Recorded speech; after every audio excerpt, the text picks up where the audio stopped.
자, 잠깐 계산 문제 홍보 좀 잠깐 할게요.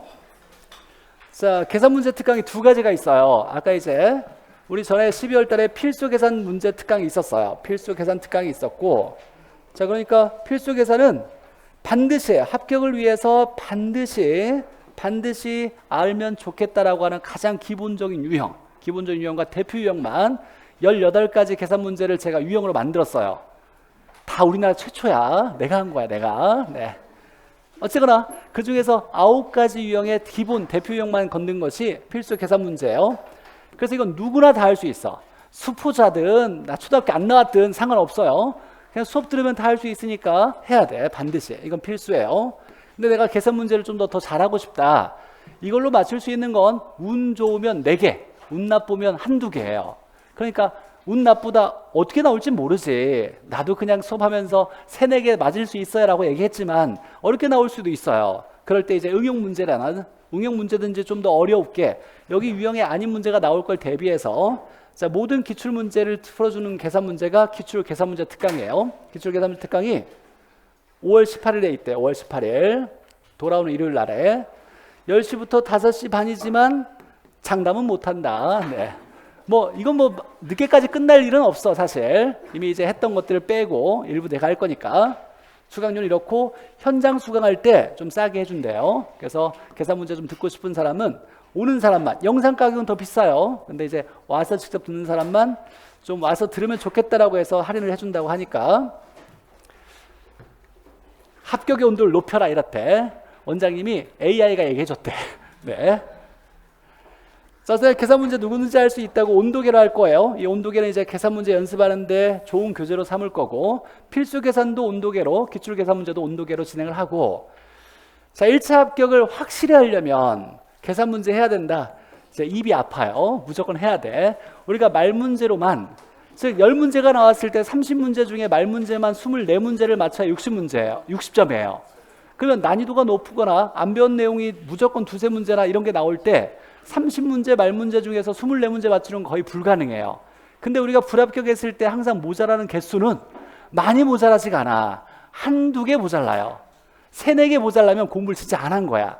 아깝게 떨어졌다 그러면 한두 개 모자라는 거야. 이 한두 개가 채워지는 게 뭐냐면 계산 문제야 돼요. 계산 문제를 안정적으로 합격하려면 4문제 정도는 내가 풀 수 있겠다라고 자신을 가져야 돼요.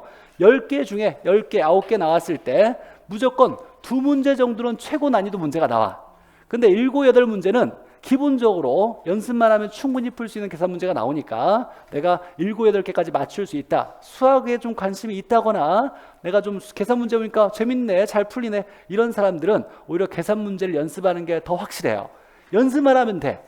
이건 맞았다 틀렸다가 명확해.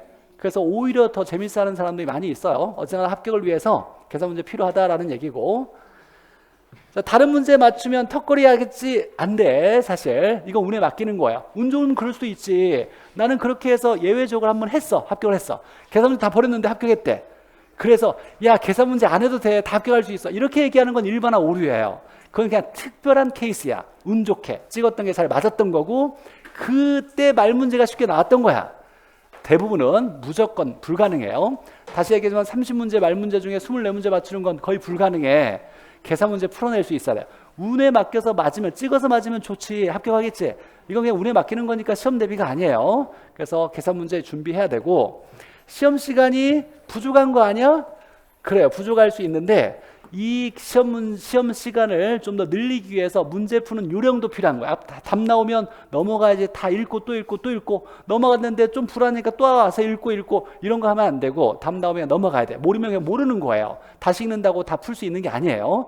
계산 문제도 빨리 풀 수 있는 연습을 꾸준히 해가지고 1분 10초 내에 풀어낼 수 있는 계산 문제를 적어도 5개, 4개 이상은 다 준비가 돼 있어야 된다는 얘기예요. 시간 모자라지 않게 준비해야 되는 거지. 그냥 여유롭게 이렇게 풀 때 계산 문제까지 풀 수 있는 건 아니고, 문제 푸는 말 문제 푸는 것도 내가 요령을 갖추고 문제 푸는 요령, 방법을 기술적으로 좀 익혀놔야 되고, 난이도가 있어서 눈앞이 캄캄하다. 어쩔 수 없지. 눈앞이 캄캄하면 눈을 떠야지. 어찌됐거나. 근데 제가 이걸 수포자와 관련 없이 누구나 알 수 있게 가장 쉬운 원리적으로 풀어주려고 했지만 그래도 어렵다 그러면 어쩔 수 없지. 그럼 도박할 수밖에 없는 거고, 어쩌나 제가 말할 수 있는 건 아무리 어렵고 숫자 수포자라 하더라도 누구나 쉽게 이해할 수 있는 원리로 잘 풀어주겠다는 장담은 하고, 이것도 어렵다 그러면 어쩔 수 없지. 그럼 뭐 운에 맡길 수밖에 없는 거고. 다시 얘기하지만 확실한 1차 합격을 위해서 필요하다는 얘기예요. 이렇게 쭉 나왔어요. 다 보니까 9문제, 9문제, 10문제, 10문제 이렇게 나오고 있고, 9문제 나왔고, 36회는 당연히 뭐 9문제나 10문제 나오겠지. 자, 맞아야 되는 거. 경제는 2문제 맞아야 돼요. 경제는 균형 가격 계산하는 거, 그다음에 개별함수를 시장함수로 바꾸는 거, 그다음에 탄력성 계산하는 거, 탄력성에 따라서 가장 마지막 어려운 거 전체 수요량 계산하는 거 맞아야 돼요. 시장론 2개 맞아야 돼. 시장론에서 정보현재 가치 차, 안, 땡 이거 틀리면 큰일 나고, 레일리의 소멸률 법칙과 허프의 확률 모형 나오면 맞아야 돼요. 나올 게 2개밖에 없어. 근데 거의 2문제씩 나오고 있어요. 맞아야 돼. 자, 그다음에 투자론과 금융론 좀 어려울 수도 있어. 넘어가서 감정평가 2문제 나오는데 가능한 맞으려고 해야 돼. 올해 나오는 건 무조건 거래사례 비교법 무조건 100% 나와요. 이건 맞아야 돼. 그 다음에 이제 계속 2년 연속으로 수익환원 법이 나왔으니까 올해는 원가법이 나오겠지. 원가법과 거래사례 비교법. 이건 나올 게 거의 정해졌으니까 준비해서 맞아야 되고, 여기에서 우리가 예를 들면 자기자본 수익률 계산해라. 이런 거 맞아야지. 최대 대출 가능 금액 물어봤다. 맞아야지. 이런 거 1개 정도 맞으면 적어도 6, 7개는 맞을 수 있다는 얘기예요. 이렇게 되면 말문제 실수에도 안정적인 합격 점수 맞는데 너무 유리하겠지. 당연히 내가 계산 문제 5문제 이상 맞았는데 떨어진 사람을 본 적이 없어. 진짜로 본 적이 없어요. 그런 사람 있으면 데려와봐. 내가 상품 줄게. 네.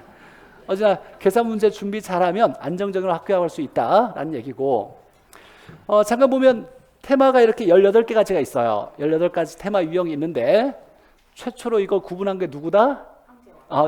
나예요. 계산 문제 이렇게 많은 유형들을 다 정립한 것도 누구냐면 나예요. 내가 했어. 제가 이 강의 시작한 지가 다른 선생님 위해서 오래되지 않았어요. 다른 선생님은 막 15년, 20년 됐잖아요. 저는 7년밖에 안 됐어. 강의 시작한 지. 좀 늦게 강의를 시작했어요. 그때 제가 시작할 때 보니까 다른 선생님들 거 다 강의 준비한다고 모니터는 다 해봤을 거 아니야. 우리나라에는 모든 학교는 잘하는 선생님들 걸 다 들어봤어요. 다 들어보고 내가 더 잘할 수 있겠네 이렇게 해가지고 내가 시작한 거야. 그랬더니 계산 문제를 다 버리라 그랬어요. 그 당시에. 야, 계산 문제 가르쳐도 못 풀잖아. 시간도 없잖아. 다 버려 이렇게 했을 때, 야, 그렇지가 않잖아. 이걸 원리적으로 잘 풀어가지고 정리해서 누구나 쉽게 초등학생도 알 수 있는 문제풀이 방법을 잘 정리해가지고 만들었더니 계산 문제 할 수 있는 사람이 많이 늘었어요. 그 다음에 제 걸 따라서 했는지 다시 또 연구를 했는지 모르겠지만 그 뒤로 계산 문제를 해야 된다는 얘기가 많이 나왔어요. 사실 계산 문제 중요하게 더 드러났고, 문제도 어쨌거나 총 18개 중에 이렇게 주황색으로 칠해진 건 필수 계산 문제였어요. 이때 이걸 다시 또 꼼꼼히 해주진 않아. 기출 계산 문제는 이때 전에 해줬던 거에서 응용 문제와 가장 대표적인 문제 한 2문제 정도씩만 다뤄주고, 기출 계산 문제 때는 그때 안 했던 걸 중심으로 쭉 설명을 해 나간다. 안 해주는 건 아닌데 대표 유형만 딱 건들고 이때 필요한 거 까먹지 말고 내가 확인해야 되는 부분들만 간략히 정리해 준다. 필수 계산을 했던 거 주의해야 돼요. 다 완벽하게 해줄 줄 알았는데 필수 계산 때 안 해줬다라고 하면 안 돼. 그래서 이 특강은 2개 합작이야. 필수 계산 무조건 듣고 그 다음에 기출 계산 들어야지. 필수 계산도 안 듣고 기출을 들으면 안 돼요. 이거 안 들어도 돼. 필수 계산을 들어야 돼. 필수 계산을. 계산 문제 어려워하는 사람들은 잘해라. 문제 유형 파악하고 잘 이해할 수 있게 원리 가르쳐주고 그 다음에 가장 쉬운 방법을 제시해주겠다라고 얘기하는 거고, 자, 여러분이 공부할 때는 처음부터 18가지를 다 풀려고 안 돼요. 처음부터 욕심내면 안 돼. 내가 자신 있게 풀 수 있는 거 18가지 중에서 나 4가지는 자신 있게 풀 수 있네. 4가지만 연습을 해. 4가지만 연습해서 주구장창 연습했더니 이 4가지는 그냥 눈으로 딱 보기만 해도 그냥 무조건 풀 수 있겠네. 자신감이 있어. 그럼 이제 하나나 2개씩 좀 늘려가는 거예요. 그러면서 늘려가고 난이도가 높은 문제까지 처음부터 욕심내면 안 돼요. 자, 이런 것들은 이건 내가 풀 수 있다 하더라도 본 시험에 긴장되고 초조한 상황에서 못 풀어. 시간이 쫓겨가지고. 나중에 보면 풀 수 있는데 그때 상황에서 못 푸는 경우가 많아요. 그러니까 이런 거 욕심내면 안 되고, 이런 것들은 불합격을 시키기 위한 문제지 합격시키기 위해서 맞아야 되는 문제는 아니에요. 이런 거에 너무 욕심내면 안 되고, 중요한 건 반복해야 된다.